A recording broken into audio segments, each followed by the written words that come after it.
이번 시간은 페이지 124페이지 급수 설비에서 두 번째 시간 10번 문제 보도록 하겠습니다. 각 급수 방식, 부수 방식 특징으로 옳지 않은 것은 여기서 나옵니다. 자, 이것은 펌프로 직접 공급해 주는 방식이죠. 그래서 1번 급수량에 따라 펌프의 대수 제어하는 정속 방식과 해준수 제한은 변속 방식이 있습니다. 근데 이때 주의할 점은 이 대수 제어 방식인 정속 방식의 경우는 일반적으로 펌프를 병렬로 설치한다는 거 항상 기억을 해 놓으시기 바랍니다.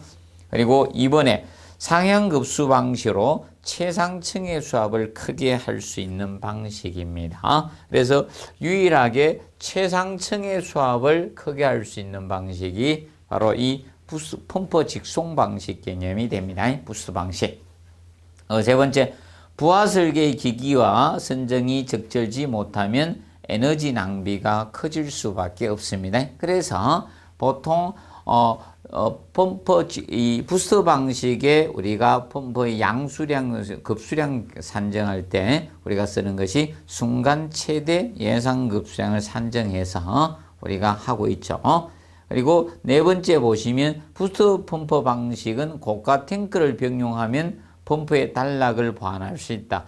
자, 이 단점이 이 펌프의 단락이 잦다는 것이 단점이죠. 이 단점이 펌프의 단락이 잦습니다. 고장이 잦습니다. 펌프의 이 단락이 잦습니다. 그래서 이걸 보완을 하기 위해서 압력 탱크가 설계가 되고 있죠. 압력 탱크가 있는 부스 방식을 현재 쓰고 있습니다. 그래서 일반적인 여기에서 주의할 것은 고가 탱크가 아니라 압력 탱크가 된다는 점 기억을 해 두시고, 그 다음에 자동 제어 설비 이제 비용이 조금 많이 드는 방식이고요. 간단히 기억을 해 두시기 바랍니다. 자, 그리고 11번에 보시면 고가 수조 방식의 급수법에 관한 설명으로 옳지 않는 것해가 나왔습니다. 자, 그래서 이 고가 수조 방식은 유일하게 고가 수조하면 기억하실 것이 고가 수조는 일반적으로 하향급수 방식이라는 걸 항상 명심하시기 바랍니다. 하향급수 배관 방식을 채택하고 있습니다. 그래서 이제 주의할 점은 거기 보시면 이번에 보시면 지하 저수조 용량은 고가 수조와 같게 하거나 더 크게 합니다. 자, 그러면 고가 수조 방식은 지하 저수조에 물을 갖다가 이것을 위로 퍼올려서 사용을 하게 됩니다. 그럼 이 고가 수조하고 지하 저수조의 상관관계, 자, 얘가 커야 되겠죠. 얘가 적을 수는 없는 겁니다. 이 고가 수조보다 적어서는 안 되고요. 그 다음에 이제 고가 수조 용량하고 양수 펌프의 관계. 양수 펌프가 고가 수조에 이제 양수를 빨리 해줘야 됩니다. 그래서 보통 30분 만에 고가 수조를 채울 수 있는 용량으로 이 양수 펌프를 우리가 하게 됩니다. 그래서 인간관계가 있을 수밖에 없습니다. 그래서 이 고가 수조보다 얘가 적어서는 안 돼. 최소한 같거나 지하 저수조가 커야 됩니다. 그 다음에 3번에 양수 펌프의 전동기 기동장치는 마그넷 스위치. 이 마그넷 스위치가 보통 이 전동기 제어용 스위치로 사용이 되고 있습니다. 그리고 네 번째, 양수 펌프의 양수량은 고가 수조자 용량을 1시간에 양수할 수 있는 양으로 하면 되고, 양수 펌프가 보통 고가 수조 용량이 거의 2배로 설계를 합니다. 그래서 30분 만에 채울 수 있는 용량으로 우리가 해 주셔야 됩니다. 그리고 5번에 최고층 건축물에 옥상에 물탱크를 설치하는 경우는 최저층의 밸브 등 배관의 부속품에 고장 나기 쉽습니다. 왜냐하면 고층이 되게 되면 상층의 물을 밑으로 내려 쓰기 때문에 이 저층 부분에 수압이 가대해질 수가 밖에 없죠. 이 저층 부분에 수압의 가대 현상이 생길 수밖에 없습니다. 수압이 가대해집니다. 그래서 쫀을 나누어서 물을 공급하게 되는데 그것을 우리가 급수의 조닝이라고 하죠. 그래서 고장을 최소화하기 위해서 급수 조닝을 우리가 하고 있다는 점 알아두시면 되겠습니다. 그 다음에 12번에 보시면 초고층 건물에서 옥상층과 중간층에 고가 수조를 설치하는데 그 이후로 직접적인 관계가 있는 것. 자, 이 중간층에 고가 수조를 설치한다는 것은 바로 급수 조닝을 하고 있다 이 뜻입니다. 중간층에 수조 설치한다는 것은 이 중간층에 수조를 설치한다는 것은 바로 급수 조닝을 이야기하고 있는 겁니다. 급수 조닝. 급수 조닝은 쫀 지역을 나누어서 물을 공급하겠다는 겁니다. 그러면 급수 조닝의 목적은 적절한 압력이죠. 보통 저층부의 수압이 가대해지게 됩니다. 그래서 저층부가 수압이 가대해지니까 수압을 줄여줘야 되죠. 그 목적으로 중간층에 수조를 설치를 합니다. 그러면 중간층에 수조를 설치해서 하는 방법이 대표적으로 이런 것들이 있더라고 보시면 되겠습니다. 자, 기본적으로 이렇게 청별식 있는데 쫀을 나누어서 썼습니다. 그러면 지하 저수조의 물을 갖다가 이 지하 저수조의 물을 양수 펌프로 펌핑해서 중간 수조에 이렇게 올려서 이렇게 내려서 쓰는 거예요. 이렇게 쓰고 그 다음에 다른 펌프로 이 고가 탱크에다 올려서 이렇게 쓰게 됩니다. 그러면 지금 현재 이런 형태를 보통 청별식이라고 합니다. 청별식이 있고 그 다음에 중계식의 개념이 있는데 중계식은 이렇게 하는 방식입니다. 보통 지하 저수조의 물을 갖다가 쫀을 구성했을 때 지하 저수조 물을 갖다가 양수 펌프 활용해서 위에 쫀에다 넣어줬습니다. 자, 그러면 이 중간 수조에서 다시 펌프를 이용해서 고가 수조로 올려서 쓰는 거예요. 그래서 이렇게 해서 밑에 쫀 쓰고 여기서 이렇게 밑에 쫀 쓰는 거예요. 이것을 보통 중계식이라고 보통 칭합니다. 그래서 이 중간층에 이렇게 수조를 설치해서 이렇게 하는 방식이 있다. 급수 조닝 방식의 그 측면을 우리가 알아두시면 되겠습니다. 그 다음에 13번 문제 보시면 급수 설비의 수질 오염 방지 대책으로 옳지 않는 것은 해가지고 나옵니다. 자, 1번에 수조의 급수 유입구와 유출과는 거리는 최대한 멀리 대각선 방향으로 설치하겠죠. 가깝게 배치하셔는 안 됩니다. 그래서 물의 정체에 의한 우리가 오염을 방지하기 위해서 유입구와 유출구는 가능한 멀리 배치, 대각선 방향으로 배치를 해서 수질 오염을 최소한 방지를 해 주셔야 됩니다. 그리고 2번에 크로스 커넥션이 발생되지 않도록 급수 배관을 해야 돼요. 자, 크로스 커넥션이 급수의 오염 현상. 이 크로스 커넥션은 두 가지 개념으로 거의 쓰이고 있습니다. 크로스 커넥션은 급수 오염 현상 또는 교차 연결, 교차 배관 이 개념. 교차 배관하면 급수 오염 되겠죠. 그래서 교차 연결, 교차 배관 이것을 크로스 커넥션이라게 되지 않도록 우리가 해 주셔야 됩니다. 그리고 세 번째, 용존산소에 의한 부식 방지를 위해서 배관유는 부식에 강한 재료로 사용해 줘서 급수 오염을 최대한 방지해 주도록 해 주시고, 네 번째, 음용수용 수조 내면의 치안도료는 수질에 영향을 주지 않는 것으로 해줘야 되겠죠. 그리고 수조 및 부속품은 내식성 자재로 써주면 될 겁니다. 그리고 다섯 번째, 단수 발생 시 일시적인 부하업으로 인한 배수의 역류를 발생해 토수구에 공간을 두거나 아니면 백큐ම් 브레이크를 설치해 주는 것이 좋죠. 백큐ම් 브레이크가 진공 방지기죠. 진공 방지기. 그래서 역류 방지기를 설치해서 급수 오염을 방지하자는 차원이 됩니다. 기억을 해 두시면 되겠고요. 그 다음에 그래서 13번은 1번 개념이 틀렸습니다. 그 다음에 14번 펌프의 공동현상 캐비테이션을 일으키지 않기 위해서 가장 유리한 것은 자, 이 공동현상 캐비테이션, 이 공동현상 캐비테이션은 자, 급수 쪽에서 펌프의 급수 압력이 각종에 높아지면서 물이 증발되면서 기포로 분리되는 현상이죠. 그러면서 소음이나 진동이 발생을 하게 됩니다. 그것이 공동현상 캐비테이션이 됩니다.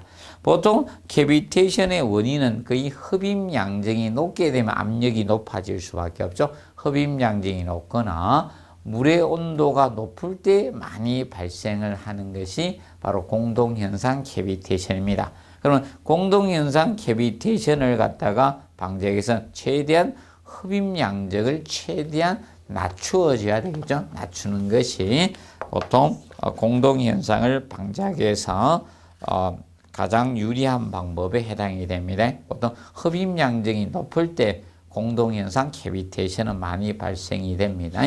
측면 알아두시고요. 그 다음에 15번 높이 30m의 고가 수조에 매시 33제곱미터의 물을 보내려고 할 때 사용되는 펌프에 직결되는 전동기의 동력을 구하라. 단 마찰 손실 수준은 6m고 흡입량정은 1m. 그리고 펌프의 효율은 70%라고 주었습니다. 그래서 이제 축동력 구하는 식이니까 동력을 구하라. 그러면 축동력을 이렇게 구하시면 되겠죠. 물의 단위 중량 1000에다가 물의 단위 중량에다가 곱하기 양수량.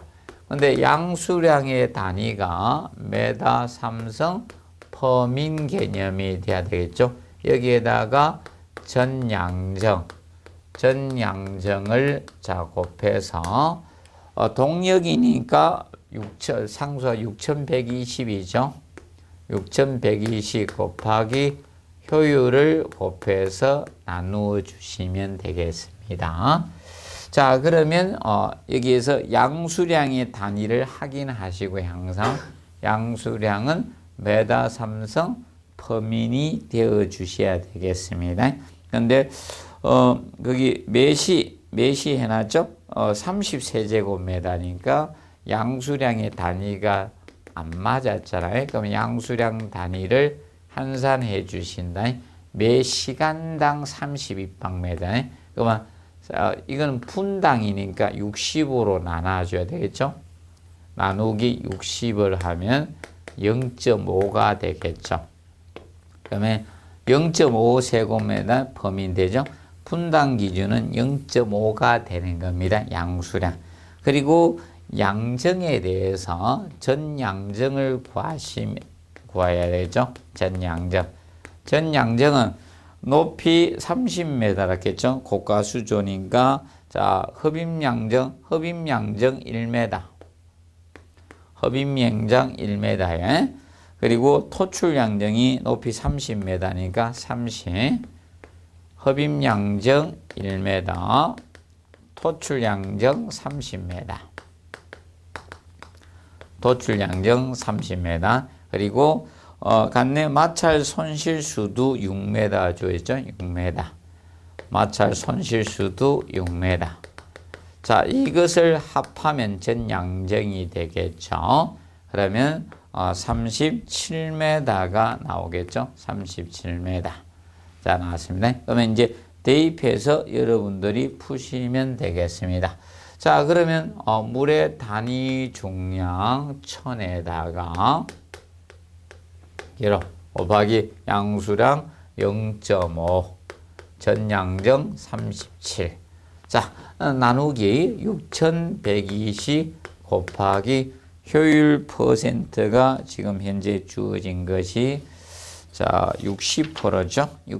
70%죠. 펌프의 효율이 70%. 그러니까 0.7. 효율이 70%니까 0.7을 곱해 주시면 되겠죠. 그래서 나누어 주시면 되겠습니다. 그러면 뭐 이거 간략히 하시면 이렇게 해도 되겠죠. 약분하시도 될 거고 6.12로 하셔도 됩니다. 그래서 6.12 해가지고 37 곱하기 0.5 해서 6.12 곱하기 0.7 해서 나누어 주시도 될 겁니다.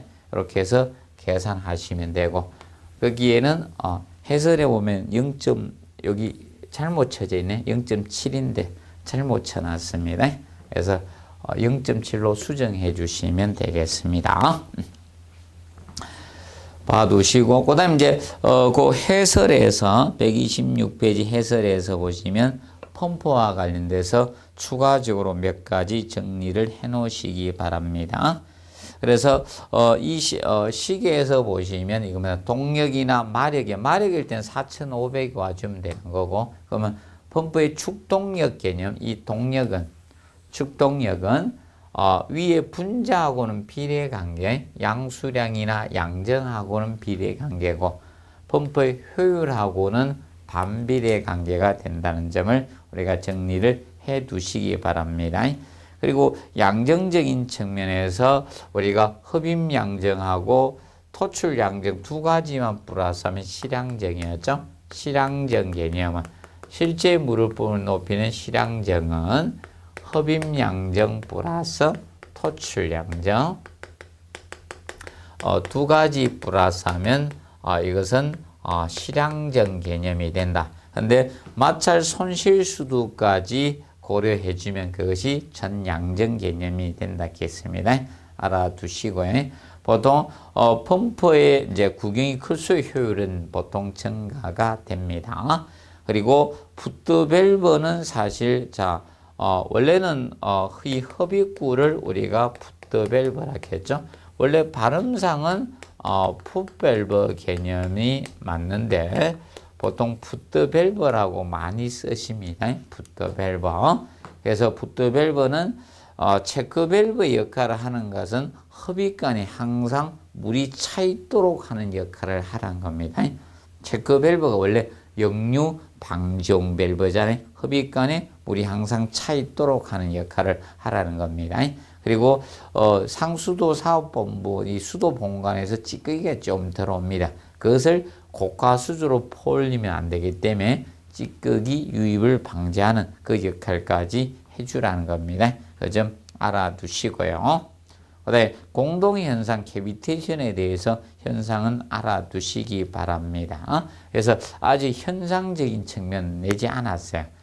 방지 대책은 냈지만 현상적인 측면을 다루지 않았기 때문에 공동현상 캐비테이션에 대해서 알아두시고 급수압력이 각종에 높아지면서 물이 증발되면서 기포로 분리되는 현상을 우리가 공동현상 캐비테이션이라고 했습니다.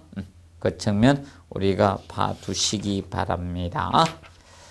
그리고 16번은 같은 문제인데 좀 너무 늦게 삭제가 안 됐습니다. 그 다음에 17번 바닥판 또는 벽을 간통 배관할 때 슬리브를 넣고 배관하는 이유 중 옳은 것은 해가지고 나왔습니다. 자, 바닥이나 벽을 간통 배관할 때 슬리브를 넣는 것은 자 보통 우리가 간통 배관할 때 일일이 공사를 콘크리트 뚫어가 공사하면 힘들기 때문에 미리 안에다가 철간을 묻어두고 콘크리트를 재죠. 철근 콘크리트에서. 그러면 이것이 슬리브 개념이 되는데 슬리브가 있어야지 간을 교체하거나 이럴 때 편리하죠. 그리고 간에 신축 팽창을 흡수해 주기 위해서 미리 묻어두는 간이 슬리브였죠. 그래서 4번에 보시면 간을 교체할 때 간의 편리하고 간의 신축을 흡수하기 위해서 설치한 게 슬리브의 사용 목적 개념이 됩니다. 알아두시고 자 5번에 간의 열 손실을 방지하기 위해서는 피복이죠. 피복 공사하는 것이 간의 열 손실을 방지하기 위해서는 하는 것은 피복 공사의 개념이 될 겁니다. 그 다음에 18번 문제 보시면 급수 배관이나 기구 구조의 불비 불량의 결과 급수관 내에 오수가 역출해서 음료수를 오염시키는 상태를 크로스 커넥션이라고 합니다. 아직까지는 시험이 나오지 않았습니다. 그러면 1번에 사이미저 커넥션은 연결 송수관 설비 일명입니다. 연결 송수관 설비, 소방 설비 쪽에서 소화 활동 설비 중에서 연결 송수관 설비의 일명을 다루고 있고, 그 다음에 3번 캐비테이션 공동현상. 자, 캐비테이션은 공동현상이죠.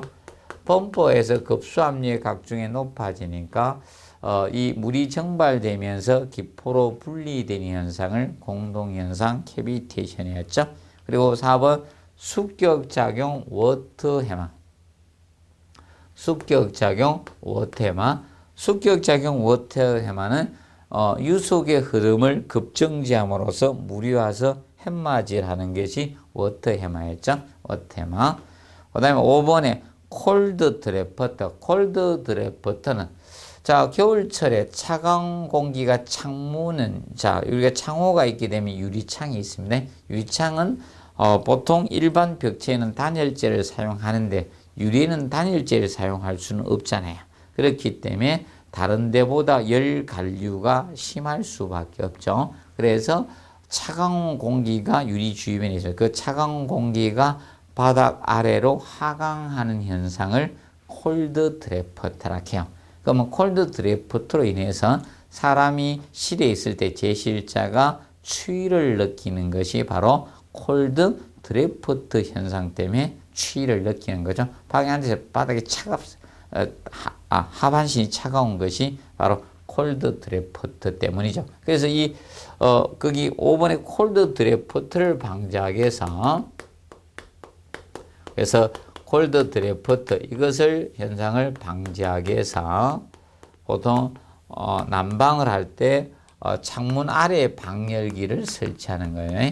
창문 아래에 라제타 방열기를 설치를 하게 되는 거예요. 방열기 설치를 여기에다가 하고 있는 겁니다. 정리해 두시면 되겠습니다.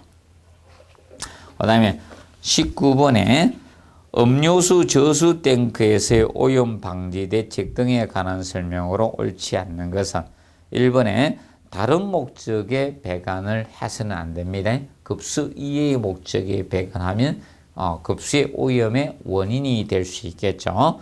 그리고 2번 필요 이상 다량의 물이 저장되지 않도록 한다. 물이 많이 저장이 되면 물은 정체가 될 수밖에 없다. 그러면 수질 오염 가능성이 높아지죠.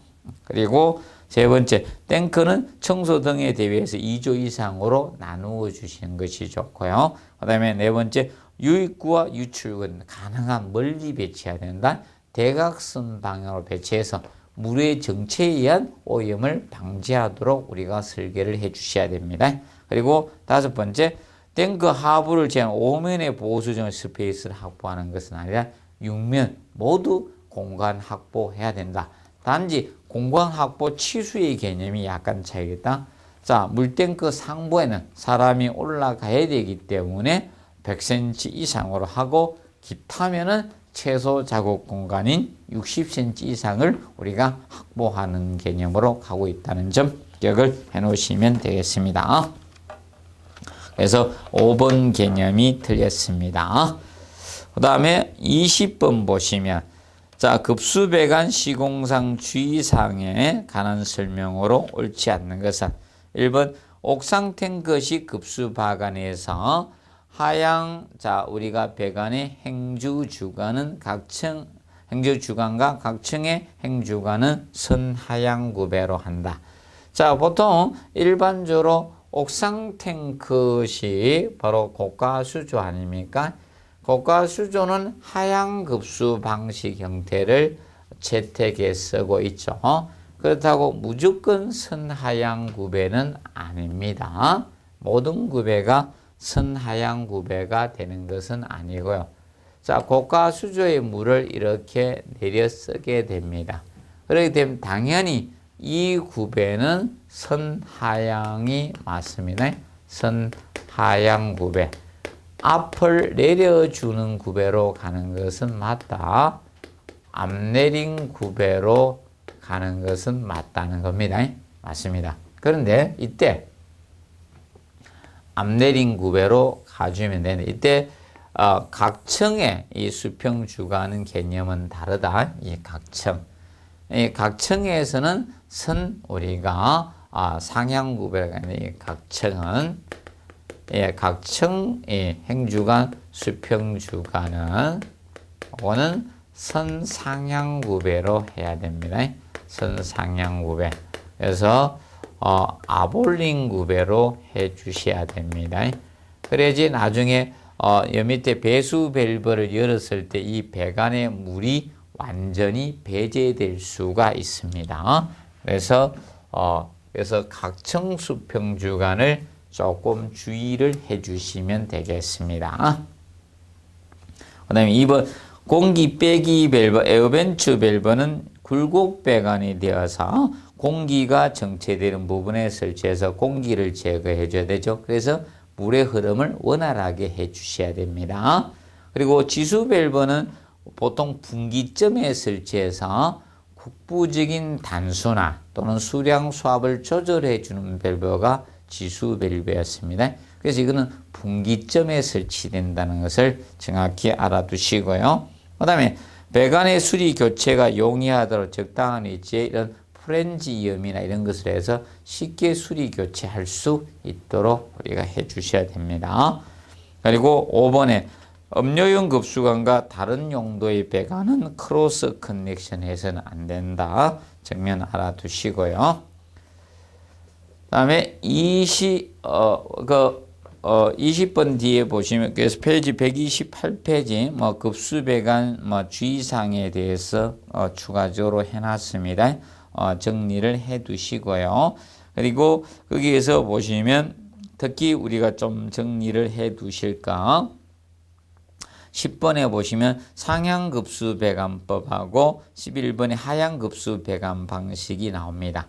그래서 하향급수 배관 방식은 고가 수조 방식만 하향급수 배관 방식을 쓰고 나머지는 상향급수 배관 방식이다. 그러면 특징을 서로 바뀝니다. 장단점이. 그래서 하향급수 배관법의 장점은 상향급수 배관법의 단점이 되고 서로 바뀌게 됩니다. 그러면 하향급수 배관법을 기억하시고 상향급수 나머지는 상향급수 배관법이라고 보시면 되겠습니다. 그러면 하향급수 배관의 장점은 급수압이 일정하다는 거죠. 고가 수조 방식으로서. 그리고 근데 수리 점검 이런 것은 불편한 것이 단점이다. 그 측면을 항상 기억을 해 두십시오.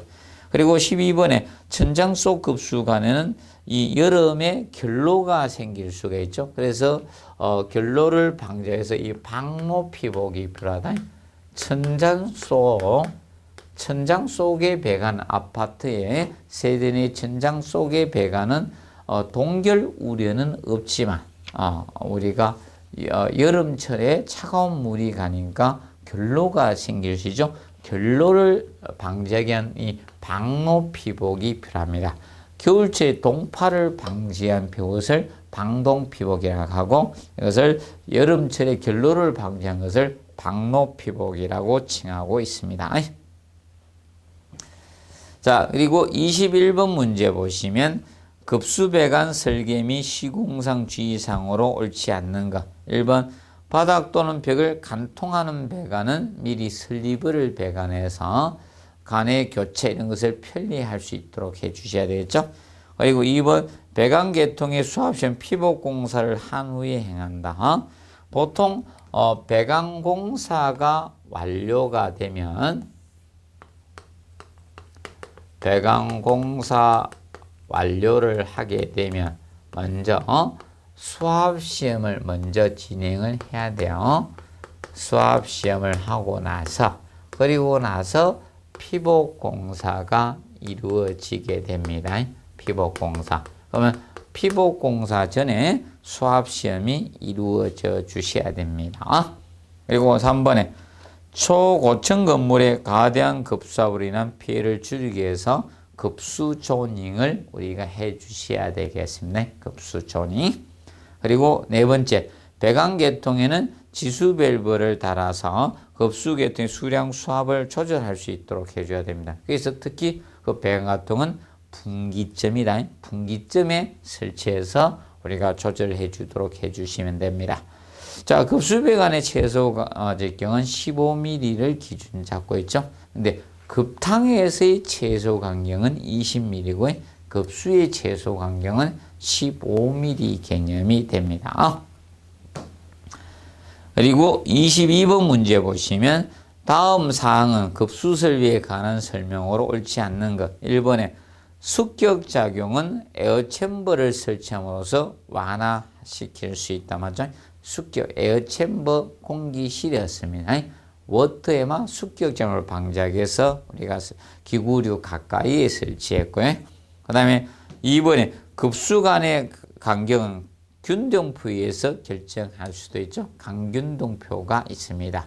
간을 이제 결정하는 방법인데, 그리고 세 번째, 기구의 수조의 수직 높이가 20m일 때 중력에 의해서 기구가 받는 수압은 0.2MPa이다. 그러면 우리가 물의 압력수도 높이를 갖다가 수압으로 산정할 때는 0.02를 곱해 주시면 된다겠죠. 그다음에 0.2MPa의 수압 압력을 받게 됩니다. 그 다음에 4번, 건축물의 옥상층에 저수조를 설치해 급수한 것은 고가 수조 방식의 일종이었죠. 그리고 5번째, 위생기구의 동시 사용률은 기구수가 많을수록 커진다. 기구수가 많아지면 동시 사용률은 적어집니다. 동시 사용률.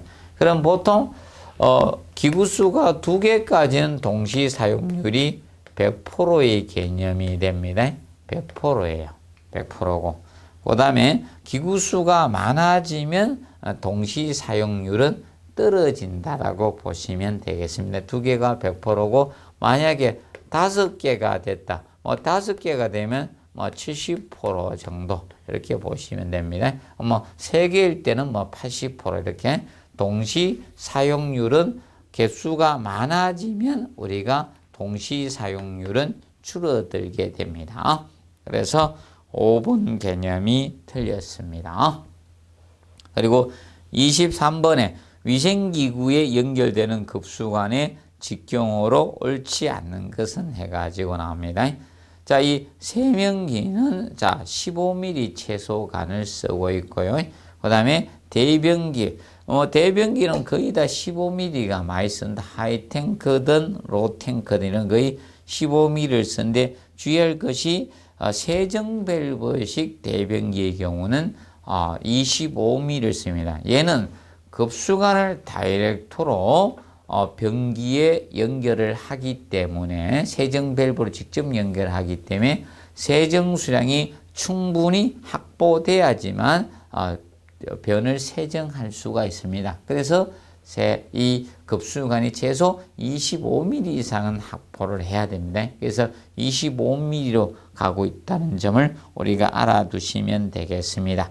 그래서 소변기하고는 차이가 있지만 대변기는 25가 돼야 돼요. 소변기는 20mm 정도 간이 돼도 되지만 세정밸브를 해도 여기서는 대변기는 25mm가 돼야 된다는 점을 여러분들이 꼭 알아두도록 해주시면 되겠습니다. 자, 그래서 급수관의 간격이 커야 되는 것은 바로 세정밸브식 대변기일 때는 급수관이 25mm 이상을 꼭 확보를 해줘야 된다는 점을 우리가 알아두도록 해두시기 바랍니다. 그래서 이번 시간은 급수 설비에 관한 문제를 풀어보았습니다. 여기서 마치고 다음 시간에는 제3장 급탕 설비의 문제를 풀어보도록 하겠습니다. 자, 수고하셨습니다.